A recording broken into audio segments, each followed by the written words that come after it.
Welcome back to the Adventure Athletes podcast, world's #1 podcast for adventure athletes, sharing stories of those creating a difference within themselves to benefit others. In this week's episode, I sit down with James Cooke, the race director for Why We Run, to talk about his failed 250-kilometre races and what he learnt from them, why not to get caught up on binary goals, how to enjoy your journey, and finding a good why on why you're running, and how to bring more joy into your life, especially around your training. Now, I did want to give out a couple of shout outs. So I've had an extremely busy day today. I started it off at First Light, the coffee shop in Tonguinlais in Cardiff. So massive shout out to them. They are running an incredible business. And then I went for a run with Mike Jenkins. We ran up the Garth, and he is about to smash his first one of the Pegasus series, building up to the Epona 100 this year. And then I went to Soulmate in Merthyr, which is a running shop where they sell running shoes, but I also had a gait analysis done to see how I run. And just quickly, I did want to say I got an incredible score. So, natural runner, what can I say? Now, at the end of each episode, we do set you guys a challenge. So listen all the way to the end of the episode to find out what this week's challenge is set by James. Now, I found out about James not just from Why We Run, but because he gave a talk at BigMoose. Now, when we recorded this episode, it was the day before his big talk for BigMoose. But yeah, since then it's obviously been and gone. He did an incredible job, as I've heard. And yeah, I just wanted to bring home the fact that this podcast, all the challenges I'm doing, even a lot of the profits from my business are going towards my fundraiser for BigMoose. So if you do want to support the cause, please check out the donation link in the description below. I am attempting a world record attempt to help raise money for this, which I'm sure you're all sick of hearing about. So for now, enjoy the podcast. So I did actually want to start off talking about your 250-kilometre attempts. Just because Grant brought it up, and I was like, what better place to start than all the times that you've DNF'd? Yeah, I mean, where's the best place to start? The best place to start is on a start line. Where's the best place to finish? A finish line. But that's not always the case, and that was a really interesting journey that I went on. And it was an interesting journey because I think after the first time that you DNF, and whether that's a 5k, whether that's a 10k, half marathon, whatever distance it is, as soon as you DNF, you're just like, oh, failure hurts. Like, that's hard. Because we have this binary success metric that is a finish line. Like, I have to hit that finish line, or I have to hit a time. Like, oh yeah, if I get across the line and I get my PB, cool, I'm happy. But it's not always there. Like, there's so much more to that. And I think the further you get with races, and the bigger the distance, the bigger the challenge, or so on, there's so much that happens on that journey that you can get from. And that was the interesting thing about this, because when I started running, and for all intents and purposes, I escalated the distances rather rapidly. Like, I got the bug for this. Started, with my sister telling me, oh, you should come and do a park run. You can come and do a park run with me. I thought, 5k? That's easy. Everyone does a 5k. Like, how hard can that be? And I think within 500 meters, I was blown up and walking. But this is kind of where I learned at that point that, well, I knew that I had a stubborn streak in me, but I also had a determination. I was like, okay, well, I need to finish this 5k. I need to be able to run a 5k. And so we went through that and so on and so forth. And once we got that, I was like, oh, let's go to 10k now. Oh, let's get to a half marathon. And in the half marathons I was like, okay, well, let's start putting some some interest into this. Let's start doing something to give back as well. And I'd made a choice to raise money for Alzheimer's. My grandmother was suffering with Alzheimer's at that point. So I thought, great, everybody will start donating a whole load of money for me just to go and run a half marathon. Turns out that actually people don't actually separate the cash that easy. And I thought that was ostracized the challenge. Like I'm not going hard enough. And having never run a half marathon in my life, and this was going to be my first half marathon, I said, okay, well, I'll do a half marathon on that weekend. And the weekend afterwards, I'll do another half marathon. Like, I'm going to do back-to-back half marathons. 7 days rest in between, but we'll overlook that.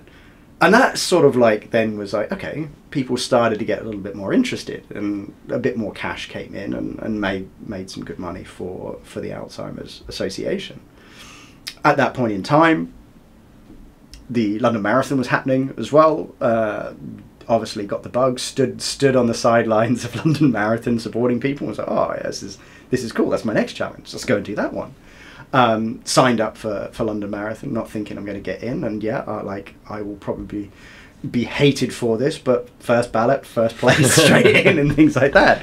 I was incredibly lucky, but I think this is also part of that journey that you go on. Like, you kind of learn in life that that things happen for a reason. It's a horrible cliche, but the right things happen at the right time for the right reasons. We don't always understand what those are, but my journey was great. Okay, let's go and hit this marathon, and I went into it completely thinking, marathon. I've trained for this. I trained myself. Didn't know what I was doing. Thinking, yeah, we can do 4 hours on this one. Anyway, like, blew up completely. Did hit that proverbial wall. Did all of this because I didn't know what I was doing. And I had the worst time in my life on that marathon. And I questioned everything. I questioned my life. I questioned why I'm running. Questioned everything. It was horrible. Like, from about 15, 16 miles on, I was not enjoying it at all. A grand goal of like 4 hours, but then yeah, almost 6 hours later I crossed the finish line. Like, and I don't know, to a lot of people that will be quite quick for some people and things like that. You know, it's all comparative, but I had put this binary goal on me. Like, I said to myself, so I've got to cross that line in 4 hours. Like, that's where I should have been. Why am I not there? And you just start going, okay, great, right. And I ran various other marathons, did Paris Marathon a couple of times, Berlin Marathon, and got myself a coach for the other ones. And we started to nail in those times. And then I really started to enjoy running. And it was more because actually I found more comfort in the journey, and I found more comfort in the training, and enjoying the training was actually where I found the most peace, and was enjoying. And the further the distance that I ran meant that the more time I had on my feet, which meant was the more time that I was out of my head. And the further I went and the harder that I pushed, the quieter the head became. And this is when I started to go, okay, where do we go now? And I came across Ultra X way back in early 2019, and I saw one of their promo videos for Sri Lanka, and it just encapsulated me. It just captured me. And I thought, what an adventure. Like, 5 days of running, 5 days of ultra running in quite an exotic location. Like, that's an adventure. Like, maybe that's what it is. It's like, and when you speak to people about ultras, suddenly time goes out the window. It's just like, oh, great. Like, did you have a good time? Did you enjoy it? And like things, I thought, oh, this will be good.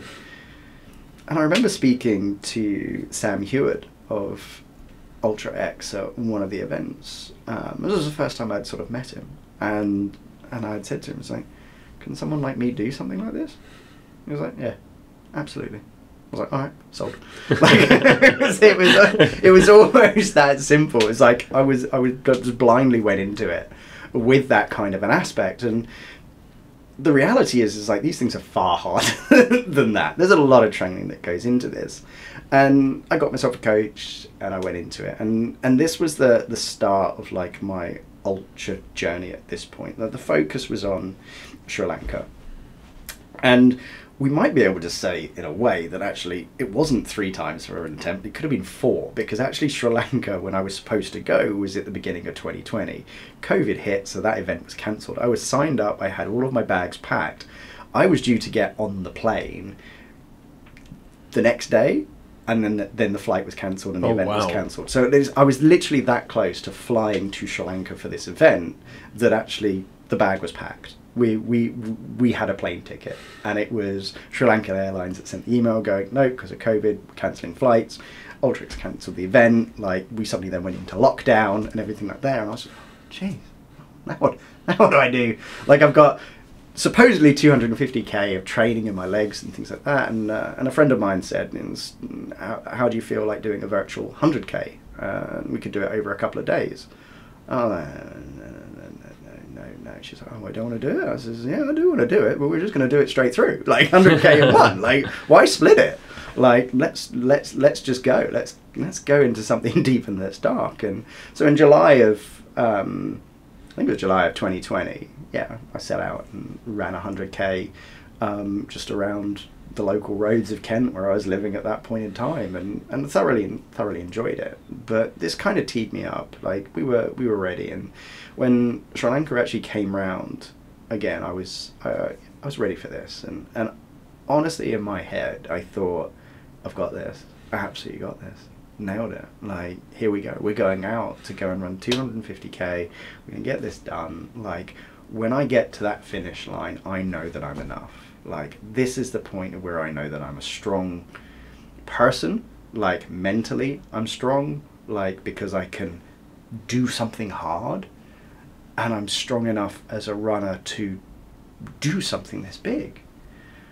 And that's those binary goals that here's the journey that I was about to go on that was going to teach me quite a lot about this. And it was brutal. Like, Sri Lanka was brutal. I think all of us at that event, like, we went out on day 1, all of us went out, fresh legs, hot to trot, like, off we go, like, absolutely, like, nailing it in the first, like, 5 kilometers. Like, some people put down some pretty impressive times. And the thing with Sri Lanka is it's humid, and it's also hot at that time of year. And the temperature rises quite rapidly in the mornings. So when we started, I think it was like 6:30, 7 o'clock in the morning, it was already 25 degrees at that point and 100% humidity. But hey, we get a hot day in the UK, and it's like 25 degrees in the summer, and everyone's like, oh my God, it's amazing. You just go out and you run, and yeah, you hydrate and things like that. By about 10 a.m., like, that needle has gone right up. Like, we're now pushing past 30, past 35, pushing up to 40-degree heat at this point. We all got back to camp that day and we're like, what the fuck?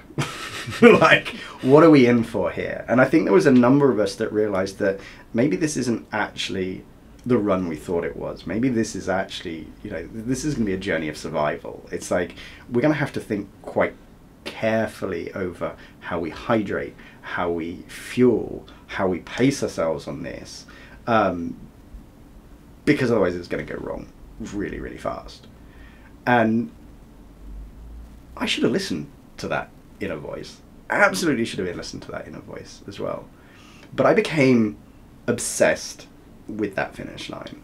Absolutely, completely obsessed with needing to make that finish line, but also needing to do it in a time or a performance that I was proud of. And I pushed hard. I pushed myself hard, like, absolutely, like the elite runners and the people who are winning this were absolutely the miles ahead of me. Like, pushing hard is relative to who you are and your pace and what you do. And for me, I was gunning it. And it was on day 3 that I started to make some mistakes, and some big mistakes. I started falling behind in my fueling, and I started falling behind in my hydration, to the point where I was then starting to get very, very dehydrated. Day 3, I do not remember the finish line. I do not remember it at all. There is footage of me crossing that finish line, and there is footage of me collapsing at that finish line. And that was the start of that spiral down at that point. In reality, there was no coming back from what I had already done. The fact that I had dehydrated myself, put myself into heat stroke, actually put myself in a very, very dangerous position, because I was so focused on just, rather than managing myself and managing myself in this experience, keep driving, keep pushing. You're not at your breaking point yet. Keep going until you find your limits. You know, it's all of those lovely little cliches that we hear, you know, and you know, David Goggins has got them and things like that. And there's always also, you know, keep going, harder, you know, you haven't broken yet. Like, breaking's not a good thing. Like, you don't actually have to find your limit. You really don't need to go that hard. You've just got to be able to enjoy it. And that was my biggest mistake. And we were quite lucky that in day 4 there was a monsoon, so the camp got flooded, and they actually, because that raised the water levels in the rivers that we were supposed to be crossing, the water got a little bit too fast in those. It became a really dangerous one, and because we had to evacuate camp the night before, like, none of us actually ate properly, we didn't get enough rest and things like that. Long story short, they decided to cancel day 4 for safety reasons, and it was absolutely the right decision. There was a lot of people who were just a little bit kind of, well, we came here to run a 250, it's not going to be a 250 now. But my head was like, that's my saving grace. Like, here's the olive branch that this universe has just handed me. It was like, it felt like a second chance for me, because I knew that I'd put myself, not just necessarily in the bin, but practically in a coffin, like, on day 3. And I had a chance to have a recovery day that I could try to get some fuel in, I could try to get water in, I could try to, you know, repair the damage that I had done, and hopefully go back out on the final day and actually finish it. The reality is the damage was done, like, at that day. It's like, as I started to eat food on day 4, I started to feel unwell again. I was hydrating, was trying to get the electrolytes in, but nothing was really sitting too well. I went to bed early that night, but I think laying down, like, stomach and everything started to churn, and by about 2 o'clock in the morning, still wasn't asleep, but I was feeling really, really unwell. So I crawled myself out of the tent, went over to the nearest bush, and that was where I then spent the next sort of like 4 hours just continually vomiting up my guts. So when you're about to run, you know, your final 50k in 40-degree heat and 100% humidity, and your body is completely depleted of everything, that's not a good starting point. That's really not a good starting point. And I did something that, in a way, I regret, and I don't advise that anybody does this, but I really did not tell the medics the truth at that point. Because again, I was so focused on, I have to get to this finish line. Like, I'm doing everything I can, that I was still in that point where I'm risking my entire life at this point to try to get to a finish line. And that was a stupid thing to do. A really stupid thing to do. But I went out and started the final day, and immediately, like, there was just nothing in the body, like, absolutely nothing. The heat came in, and within the first 2k, I was the last runner, without a doubt. I was at the back. I know I was at the back because there was a police motorcyclist escorting me at that point. Like, I was shuffling along and they were with me. And again, like, I was not really with it. I thought I was. It was almost like, sometimes when we're drunk, we think, I'm totally sober. And you watch videos back and you're like, you are not at all.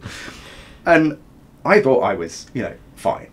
And I knew coming into one of the checkpoints that, and it's that I need to act sober type thing. It's like, I need to act like I've got this completely under control. Like, I'm not vomiting in the side of the bushes all of the time here. Like, I'm totally cool. And I got in, and immediately the medic looked at me, and it's like that disapproving look from your parents, when you come in late at a night and you think, oh shit, they know, like, play it off, like, how are we going to do this? And he took my pulse and he asked me to sit down. I was like, okay, shit, I'll just, keep yourself composed. And I started sipping on some Coke and things like that, and that was the tipping point. Like, as soon as the Coke hit the stomach, like, that was it. Everything was out.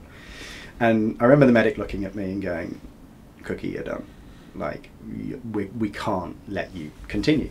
And a good friend of mine was the checkpoint captain at that point as well.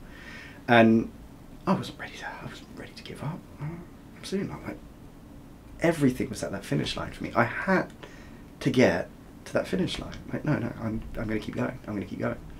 I was like, I just wasn't listening to this medic. Bless him, he was doing his absolute best. And I was like, I'm not done. I'm not done. Like, I need to keep going. And I remember my friend coming over, and she put her arm around me, and she's like, I'm proud of you for getting as far as you have. Like, be proud of what you've done. But I'm also telling you, you're not going any further. And at that point, like, literally reached over and stopped my Garmin, and it's like, that's the point. Oh, the Garmin stopped. Like, okay, right, great, that's it. We're done. And I remember bursting into tears, and being quite surprised that I could still cry at that point, because I didn't think there was any fluid left in my body. But I remember getting back, to the finish line. We went in the truck, drove back to the finish line, and I removed myself from the event at that point. Spoke to one of my friends on the team, and said, can I go to your lodge? Like, we're obviously a lot in tents. The crew members, they had some rooms, and I was like, can I just go to your room? I just need to go, and I need to be completely away from this finish line, because it was emotional. It was like, I'm watching everybody crossing a finish line that I was so focused towards getting, and I was built for this. Like, I had trained. Like, this was 2 years in waiting to get to here, and I didn't get. And that finish line wasn't for me. I wasn't going to cross that finish line. And watching everybody else do that was heartbreaking, absolutely heartbreaking. It was really difficult. So I went and hid in my friend's room, literally laid a towel on the tile floor, put on the air conditioning, and I just laid on the floor. I just laid on the floor and just cried. And it was just so hard to work out, what did I do wrong? Why me? Like, why can I not reach that finish line? And that's when those feelings of, maybe I'm not strong enough for this. Maybe I'm not built for this. Maybe this isn't me. But there's an element in my own persona that I love seeing other people be happy and things like that. So I eventually managed to pull myself together after about sort of half an hour or so of just laying there and things like that, and thought, right, let's just go and stand at the finish line and just support everybody else that had given me support through that day as well. And so we did that. And it was still hard, don't get it wrong. It's like seeing everybody like cross that finish line. Every single person that crossed was almost like, ouch, ouch, ouch. Because their relief, everything they did was great. But I couldn't feel that. And I knew that wasn't for me.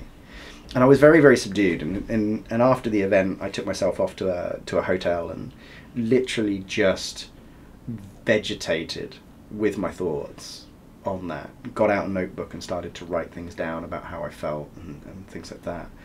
And this was the start at that point of trying to understand what these journeys are actually like. I mean, what are these? What can I learn from this?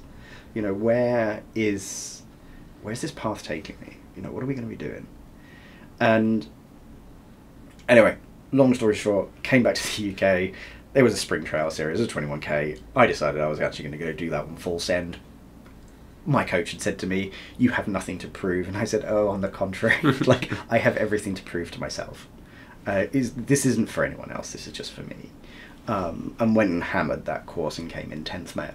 And, I put myself in the bin again, but I was ecstatic because it suddenly reminded me, oh, you can run. you are good at this. You're all right. But again, I put myself in a binary success metric at that point.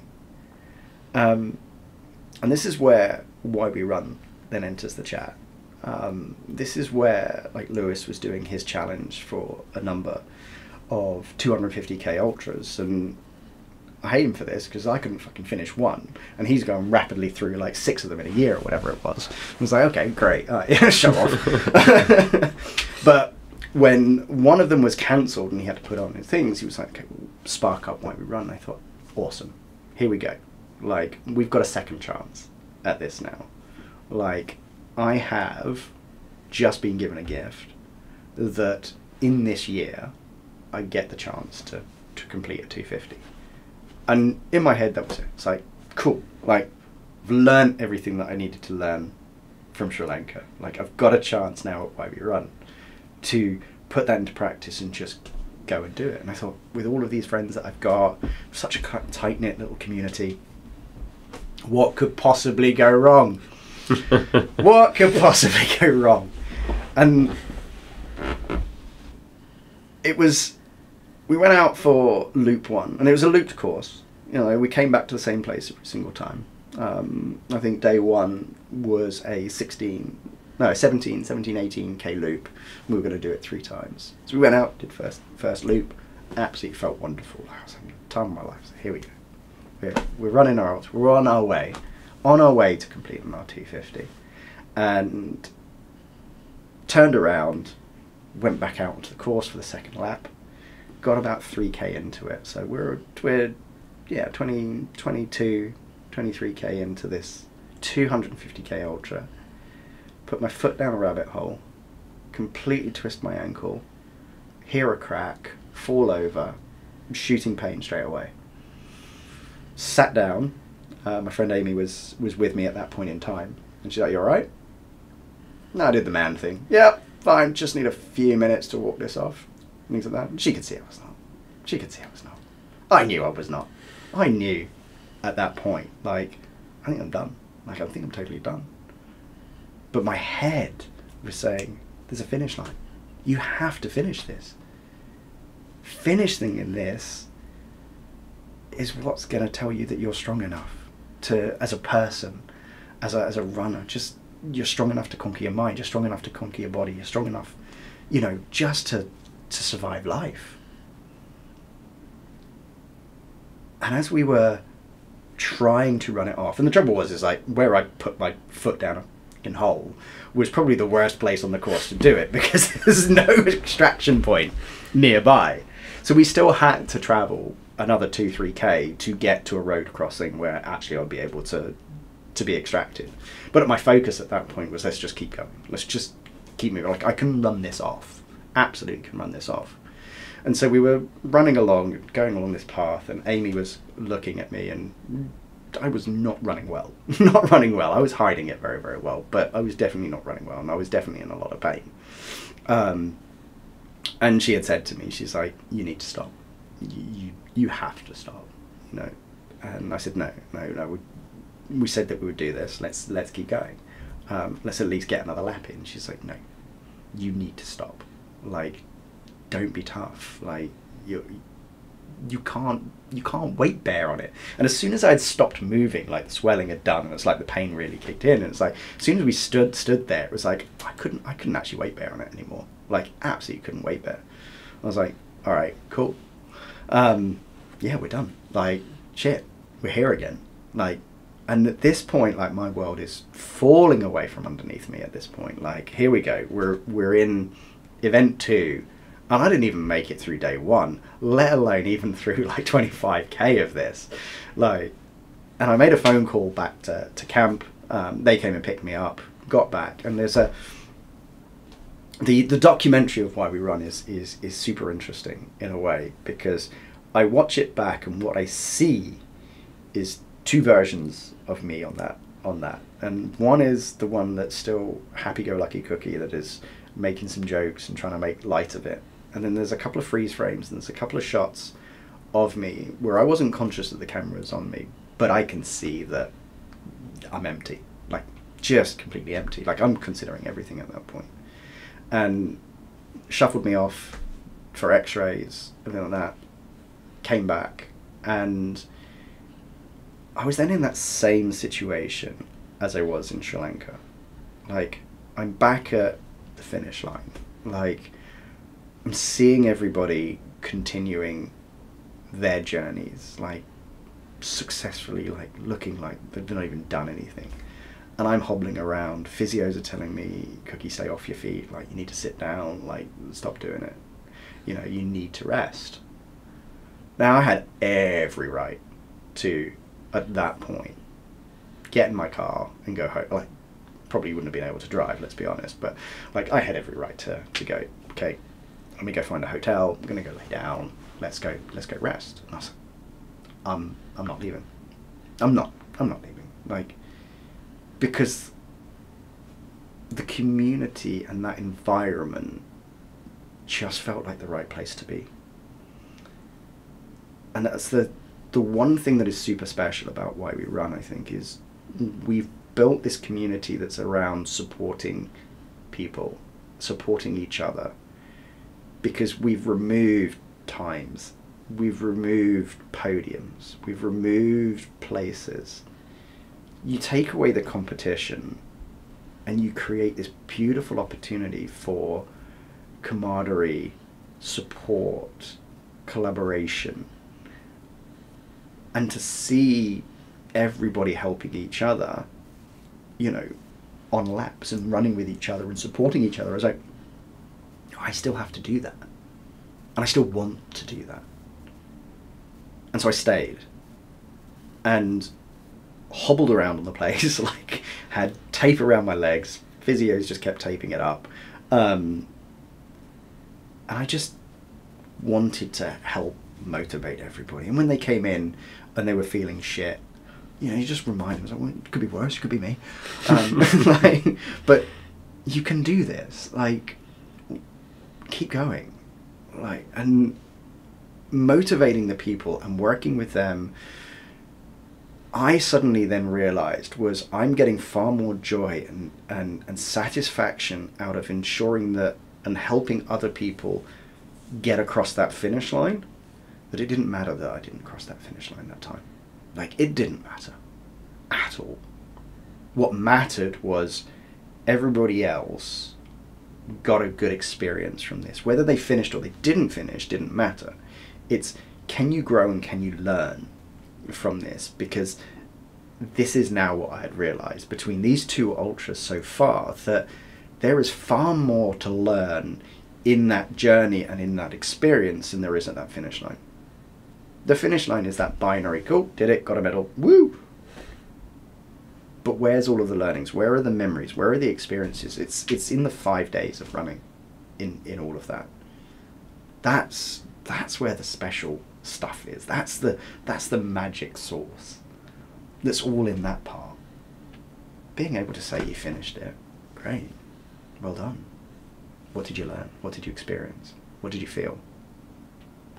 Well, I know I felt joy right at the finish line, but that's only a fleeting moment. There's far more moments out there.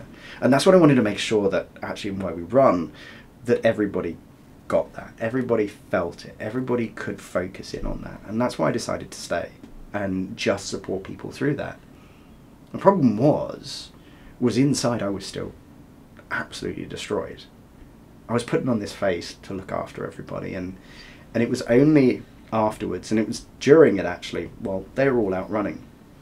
And Jeff had come to me and he could see that I was struggling, and we talked around a lot of things that I had been going through, and I'd been going through it for a long time. And he had said, do you want help? And that was the first time anybody had actually asked me that question. And it was, and it is one of the hardest questions to answer. Because you know in your heart of hearts the word that you want to come out of your mouth. But it's the hardest thing to say. It's the easiest thing to think, it's the hardest thing to say. And I had said to him, yes, I definitely need some fucking help. And so while that was happening, and I was chatting to Jeff, and Jeff and Chloe both knew that I was struggling and everything that was going on with that. We still managed to put on our happy face and look after everyone. And I remember soon afterwards, or at some point, a number of months afterwards, I had put out a post to talk around BigMoose and what I was doing with them, but also where that journey started. And the outpouring of support from people that were like, we had no idea that you were going through that at that point in time. Like, how were you able to continue to support people and motivate people and do all of that whilst you were going through that is incredible. And it took me a long time to really appreciate the strength that was inside of me that I had no idea that I had. But all of that came through that kind of like learning of, I wanted to see people, succeed. I wanted to see them do that. That's taken a long time to learn. That's really taken a long time to learn. And when I had the opportunity to go to Tanzania to take the third attempt at a 250, I went into it with a very, very different mindset.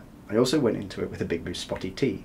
I don't know if that's the magic gift or what, but I went into that event with a complete mindset of, it doesn't matter if I make it to that finish line or not. What matters is that I connect with people, I have a good experience, I learn, and I grow as a person. And if I can do any one of those, then this has been a success. The distance doesn't matter, the finish line doesn't matter, the medal doesn't matter. Like, all of that doesn't actually matter. What matters is that through running ultras, I grow as a person.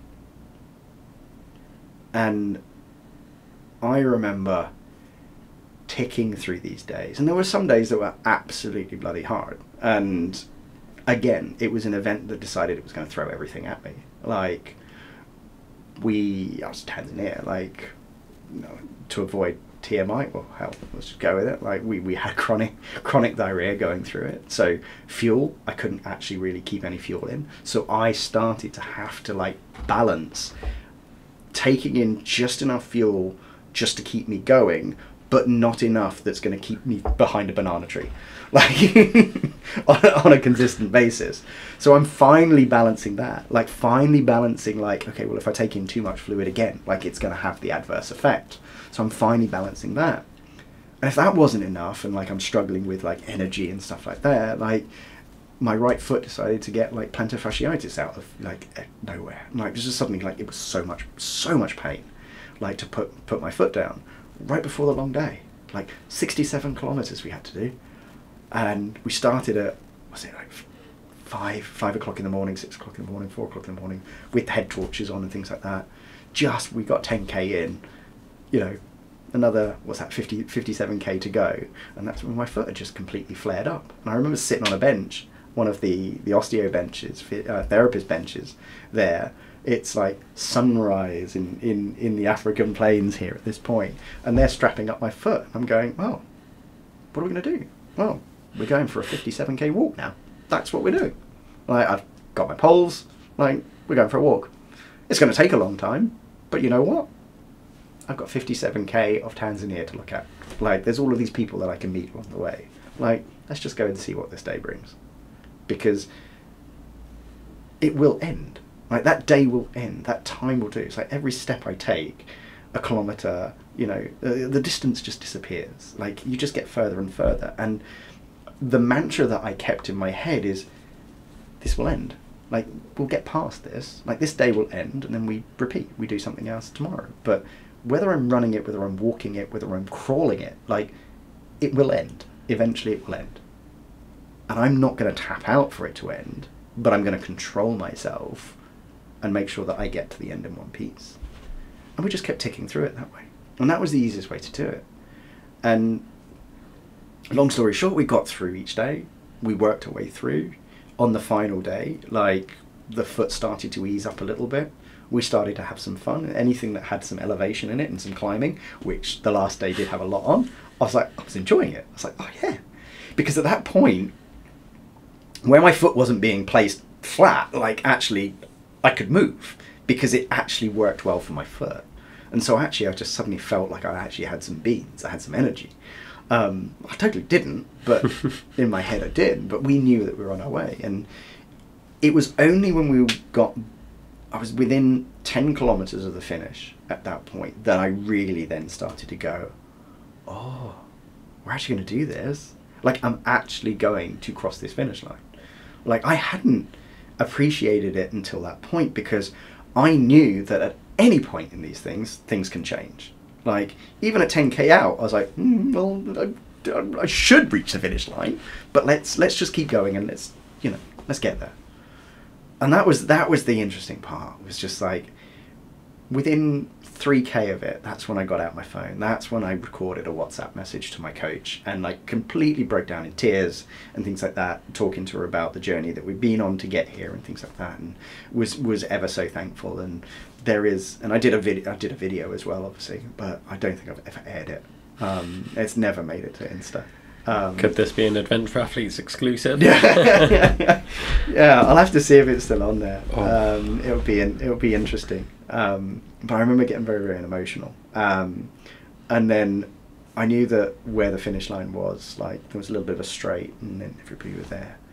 And where I'd had my mini breakdown, emotional part and things like that, was all in the bush and things like that. So no one had seen anything, and I thought, okay, I'm gonna pull myself together now, and let's cross that finish line. And I remember getting to that finish line, and I thought I was absolutely flying down the finish straight towards this thing. But I had deliberately slowed myself up because it was time now to really enjoy that moment.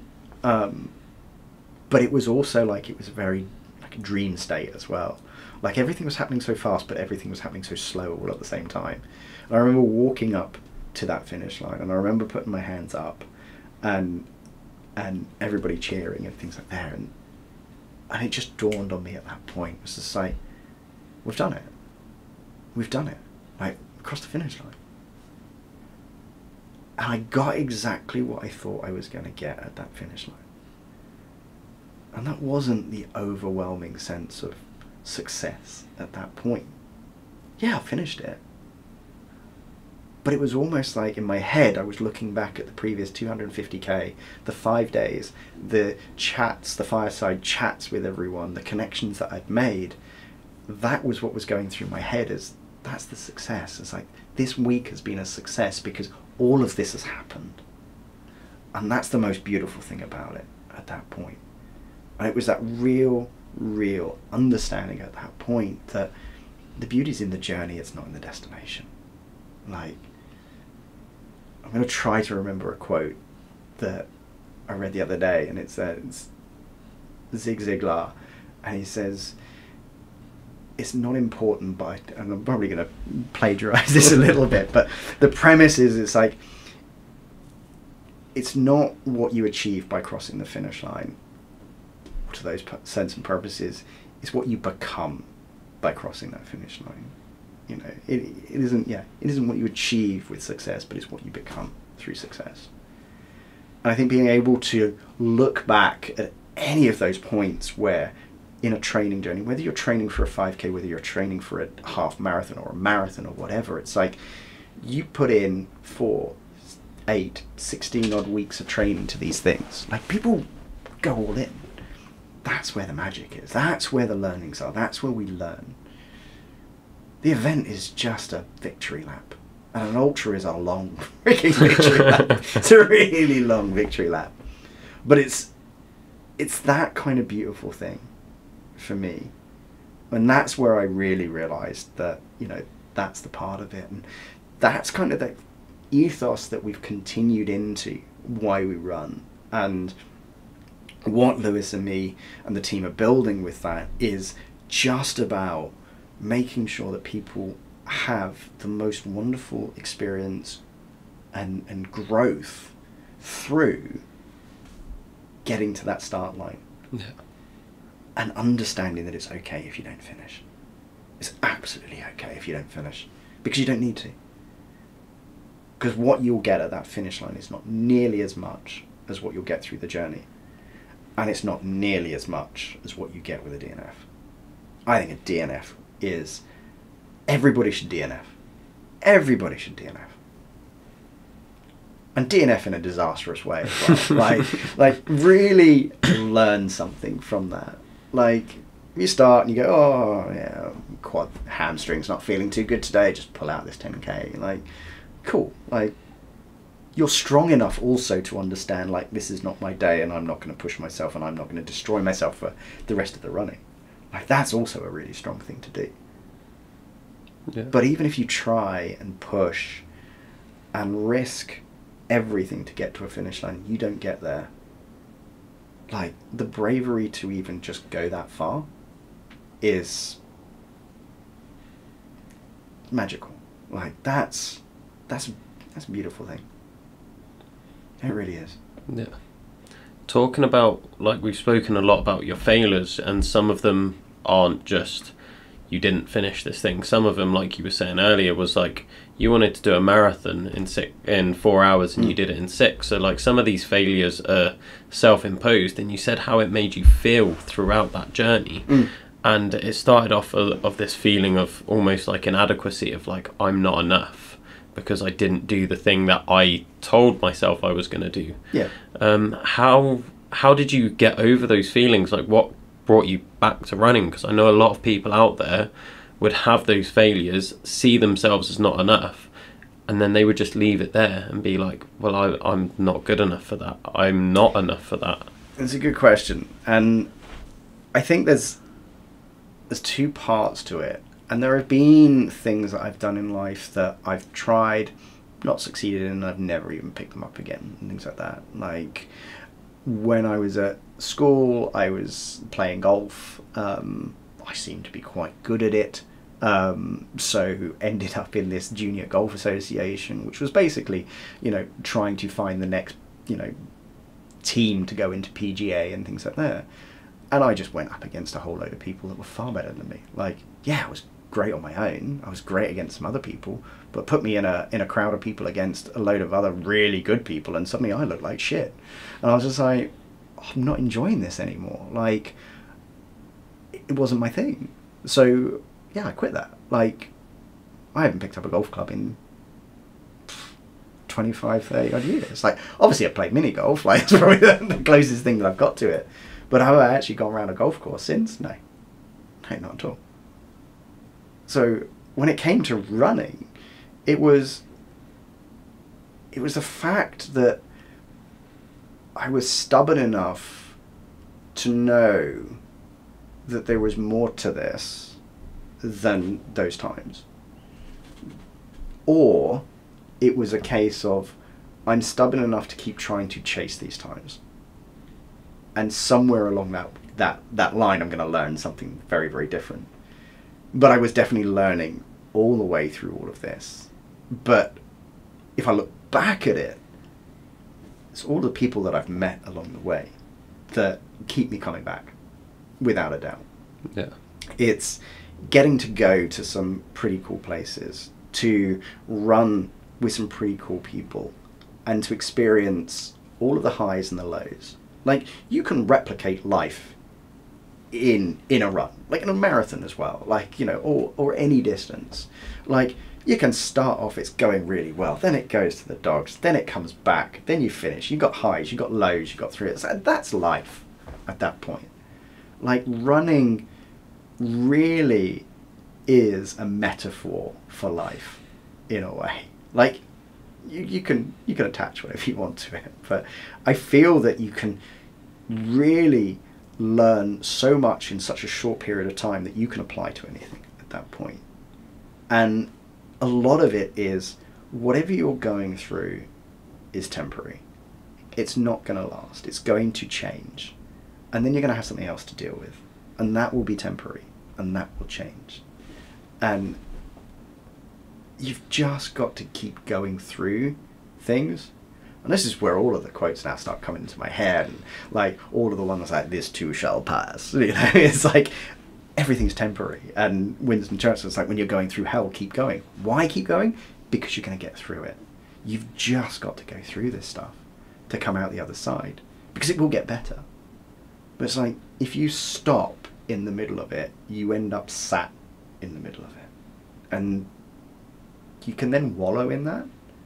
But how do you get out of it? You've still got to work your way out. Or you've still got to experience that and go through it.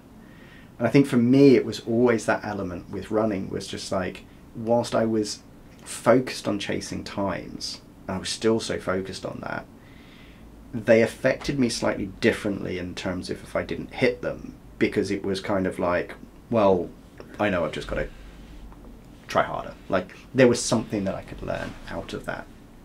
It was only in the 250s where I had placed so many binary metrics on it, that, and that association with me being enough and me being strong enough to conquer life being, if I can actually complete an ultra that's this hard, then I can do anything at that point. And it was that realization of like, when I hit those DNFs, that shit, maybe I'm not strong enough to do an ultra. And if I'm not strong enough to do an ultra, am I strong enough to survive my own mind? And that was where I really started questioning stuff at that point. And that was a really slippery slope. Do you think then that you can only really appreciate the journey because you've essentially finished it? You've hit the goal you set to yourself. I want to finish a 250 race. I've now finished that. You can now like look back and in hindsight and be like, yeah, I've learned all these lessons along the way. It's been this incredible journey. But what if you hadn't finished that last 250? Would you still be in the same mind space, or do you feel like you'd still have to learn those lessons? I would probably think that I still had something to learn. I think I would have approached sort of like the recovery out of that very differently. I probably would have hit that finish line very differently as well. Having, sat there and at Why We Run at the first one and supported everyone and knew what I could get from there. If in Tanzania at that 250k, if I hadn't crossed that finish line, absolutely would have been at that finish line with a beer, cheering people and things like that. And just knowing that my journey is still continuing. There's something else. Like, we haven't reached the end of that chapter. Like, there's still something to write. There's still something to come. So let's see when that comes. Let's see where that is. But for now, I'm in this moment that I need support. Like, I can still enjoy this. I can still get something from this. Rather than what I did, which was in Sri Lanka, which was just like throw everything on the floor. Like, literally baby out with the bathwater. Like, throw a child's tantrum type thing. Like, why me? Why am I not good enough? Why can't I do this? Like, come on. Like, I trained for this. Like, I deserve this. Like, it's all of those kind of feelings that and thoughts that just put us in this box of binary success that you either do or you don't. And if you don't, what's the point? Why do we bother doing it? And I think that was the thing. It's like, I will attribute to a certain extent that mindset of how I went into Tanzania by just knowing that I'm here to get the best possible experience and learn the most I can. If I cross the finish line, great. If I don't, it's not the end of the world. I know that I'm here to have an adventure. And I'd already had such a great holiday until that point as well. Like, we just went with the flow. We decided that we were going to go on a cycle ride before even the 250k. What we hadn't quite appreciated was a cycle ride halfway up Kilimanjaro. So like, we had cycled up like 600 meters the day before the race.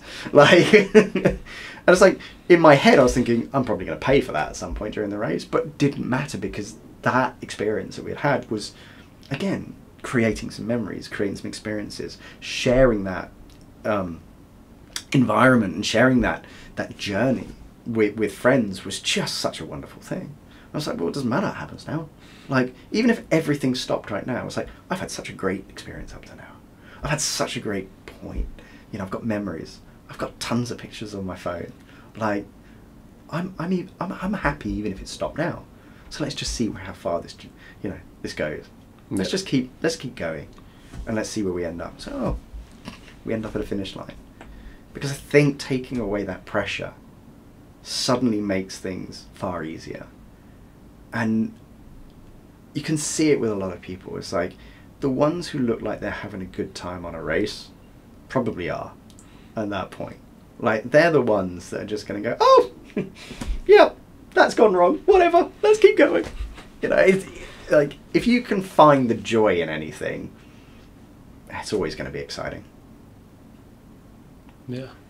So this like really leads me into something else I wanted to pick up on. So you've set this goal for yourself. You've gone along the journey. You've learnt all these lessons. How do you know that that's enough? Like, when does the journey end? Because you've done your 250 now. Is that just like, right, I've set this binary goal. Am I happy with that? Like, you seem pretty content in that.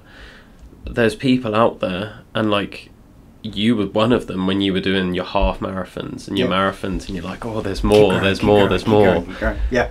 When is it enough? At what point? That's a really good question. I love this one. And we do see it quite a lot, that there are the people that want to go harder, faster, and dig deeper holes for themselves in a way. It's like, what can we do? You know, how hard can we go? How far can we push ourselves? And I'll always ask people in those circumstances, it's like, what are you running from at that point? You know, what is it that you're trying to prove to yourself at that point?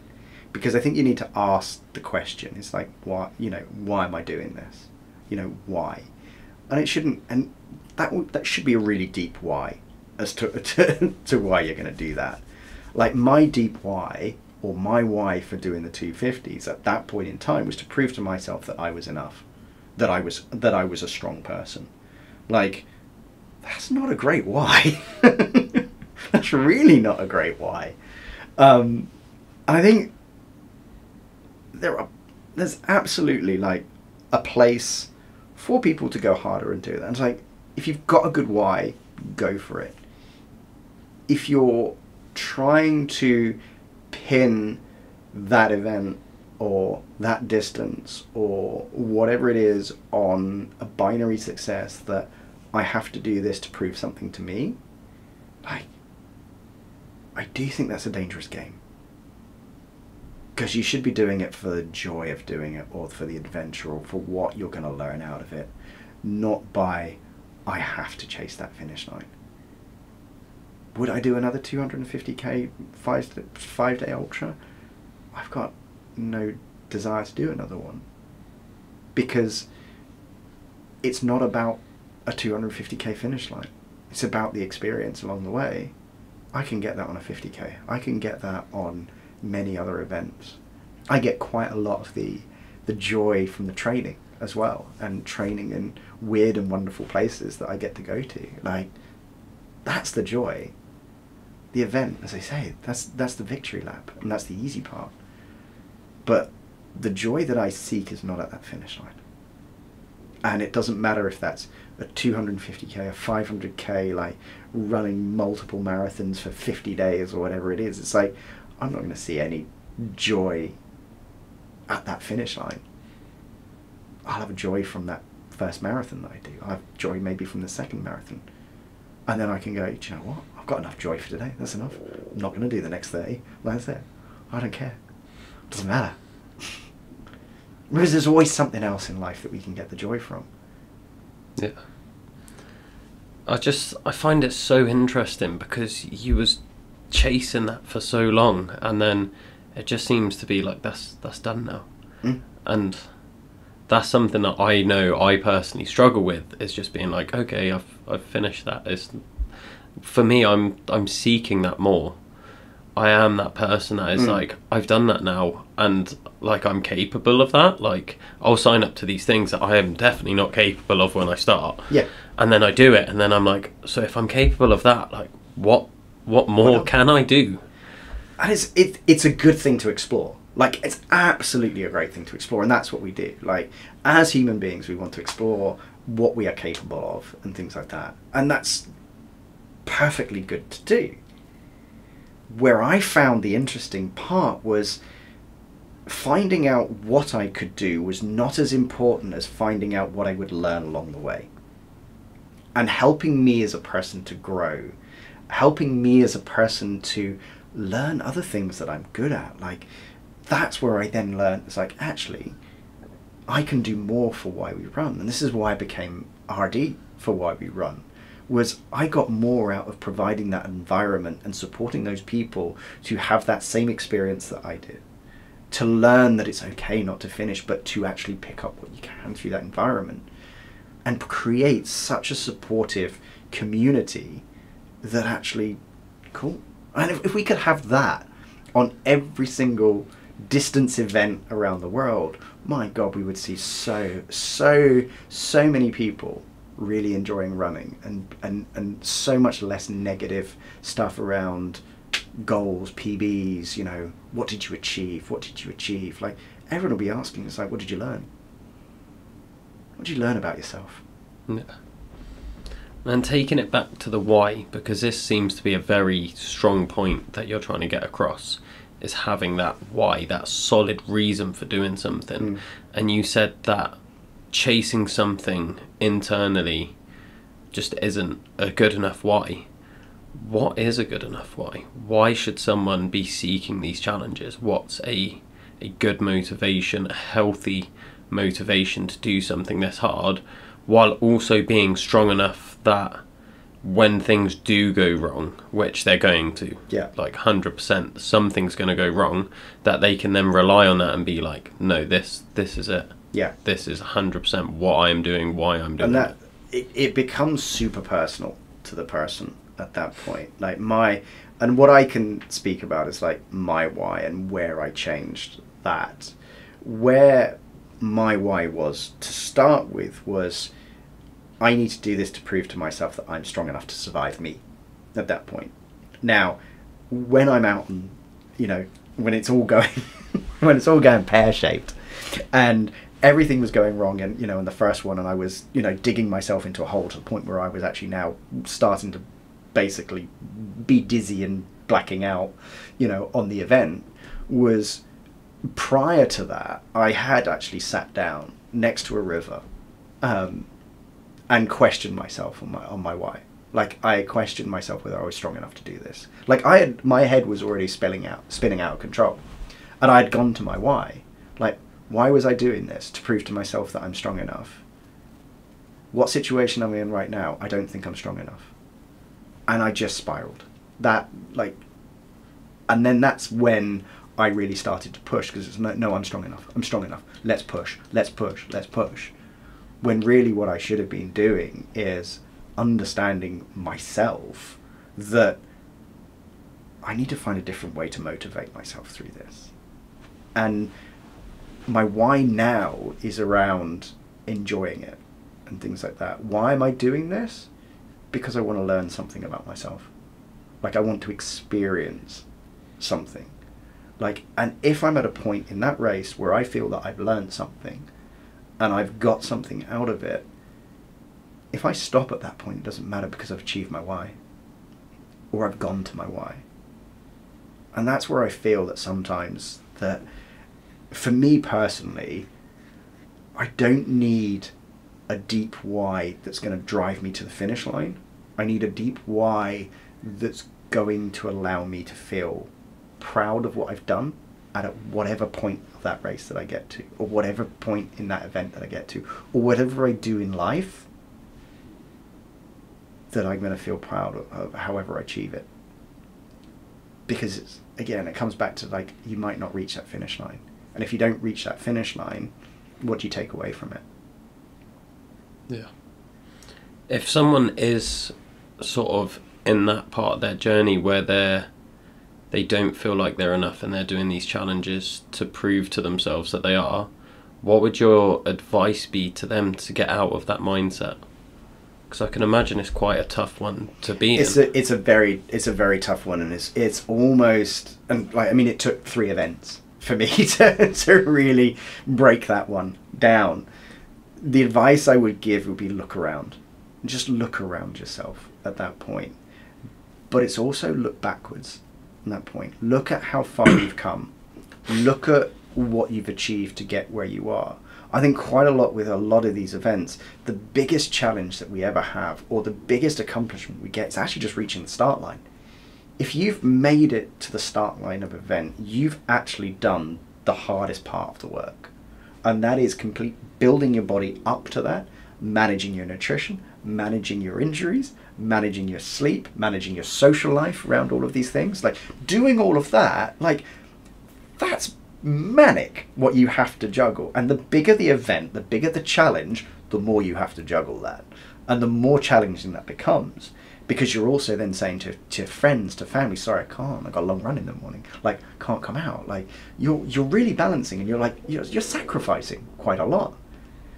And if you go, it's like, I've managed to navigate all of that in my life to get myself here, to be able to do that. If I can do that much, that last bit of that challenge doesn't matter, because I know that I can repeat that again and I get another shot. I can go back out and I can do this again, because the hardest part I've done, and I just need to repeat that again. Yeah, that is a really interesting point. Something I feel like a lot of people need to hear out there, because I know I chased that for a while of feeling like I need to do more because I'm not enough. And even when you do achieve something, there's always something that you're like, oh, I could have done better. Yep.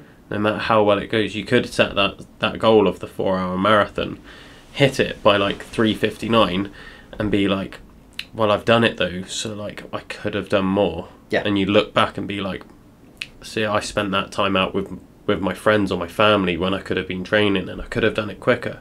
So next time I'm going to do it quicker, and it just it's a never-ending loop. You can refocus that a little bit, and it's just like that time that I spent with my friends or my family. What occurred on that evening? Like, there's probably a wonderful moment, and you've gone, I would have missed out on that if I didn't do that. Yeah. There's so many things that occur in all of that journey up until that point that we can pull energy from, we can pull joy from, we can realize that that's all part of this fine tapestry of our own individual lives that take us to these moments. And if we don't achieve something at that point, it means that story's not ended. That chapter's not finished. Let's go again. Let's see where this rabbit hole goes. Yeah. So you've mentioned as well you're race director for Why We Run. Mm-hmm. What can we expect from Why We Run, like this year and in the future? Good question. Why We Run, we're going to remain very specific in what we do, and that is to continue to support and create this beautiful community of people that understand the value of helping each other to get to a finish line. You know, we stick by a couple of values that we have, and you know, one of the main ones being we rise by lifting others. Like, you're going to get far more out of supporting someone else to get to a finish line or to achieve something or to do something than you are just chasing it yourself at that point. And we've got all of our entrants lined up for this year. So we will be returning to Pembrokeshire and the beautiful location that we did it last year. Repeat process with more people.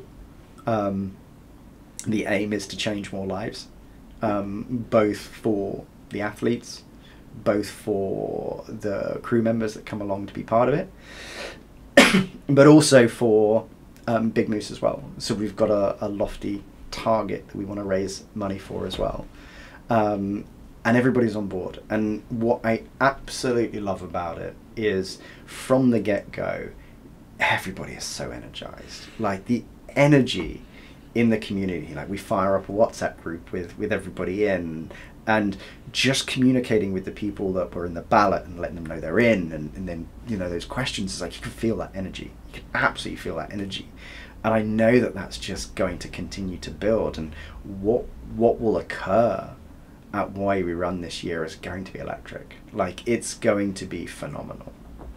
It always is, but that's super, super exciting, is to see how it's going to come out, what it's going to do and things like that. And our plan is to continue that. And like, the more people that we can help, the more people that we can get into the community, the more people that we can help with life, that's a win for us. You know, again, take away the podium, take away the times, take away placing and things like that, and just go, cool, we're going on a 250k adventure. Like, it's like Alice in Wonderland at that point, like down the yellow brick road, here we go. Like, it's suddenly like an enjoyable experience. Yeah. That it doesn't matter how fast you go, it doesn't matter how slow you go, it just matters that you go together. Yeah, that's amazing, and I think that's a good point to start wrapping up the podcast. One thing I do ask of guests at the end of each of my podcasts, this is something I started this year, is if you could set a challenge for the listeners to complete this week, what would it be? Oh, I would say to mirror kind of like that experience of everything that I've done and things like that, is go out for a run. Don't measure its distance. Don't measure its time. Leave your watch at home if you need to. I know we always like it on Strava, so, you know, maybe just cover it with like a buff or something like that. But just go out there and run to feel, and stop when you're ready to stop. Don't stop because you've reached a time. Don't stop because you've reached a distance. Run until you're ready to stop.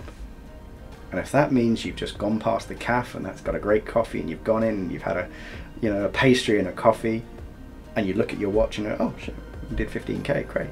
Or you look at your watch and go, oh, did 15 meters. Like, who cares? Doesn't matter. But just enjoy that. Yeah. No, that's an incredible challenge. Thank you.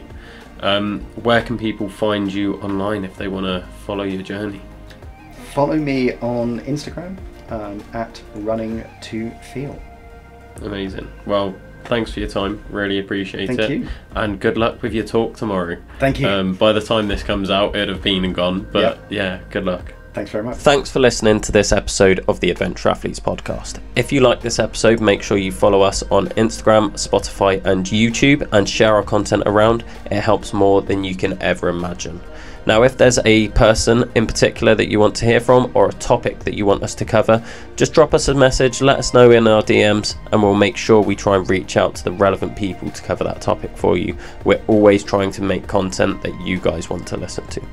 We have just dropped our website. It's adventureathletes.co.uk, and you can go on there to find out the range of different services we offer. So we have sports massage, different training programs, and personal training, both online and in person, that you can sign up to on the website. So make sure you go and check us out at adventureathletes.co.uk.